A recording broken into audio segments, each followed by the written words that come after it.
తెలుగుదేశం జాతీయ ప్రధాన కార్యదర్శి నారా లోకేష్, చంద్రబాబు సతీమణి భువనేశ్వరి అమరావతి చేరుకున్నారు. గన్నవరం విమానాశ్రయంలో లోకేష్, భువనేశ్వరిలకు పార్టీ నేతలు ఘన స్వాగతం పలికారు. గన్నవరం అభ్యర్థి ఎర్లగడ్డ వెంకట్రావు, పెద్ద కురపాడు అభ్యర్థి భాష్యం ప్రవీణ్ తదితరులు పుష్పగుచ్చం అందించి ఆహ్వానించారు.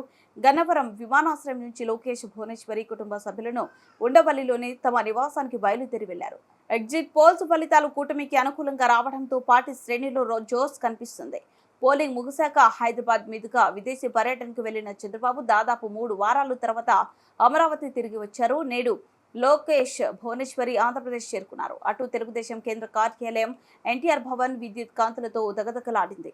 ఎగ్జిట్ పోల్ ఫలితాలు తెలుగుదేశానికి అనుకూలంగా రావడంతో యువత కేరింతలు కొట్టారు.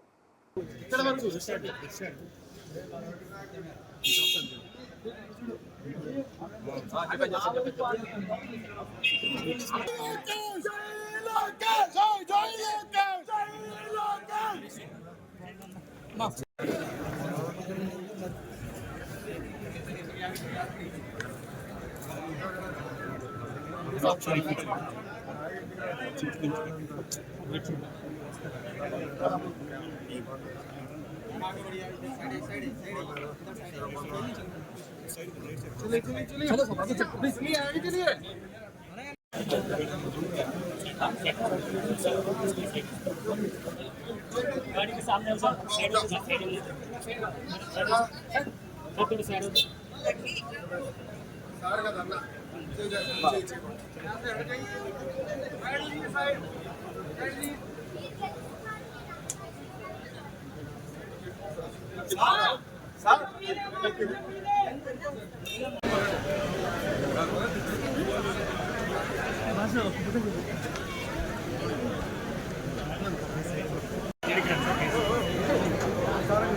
लगेज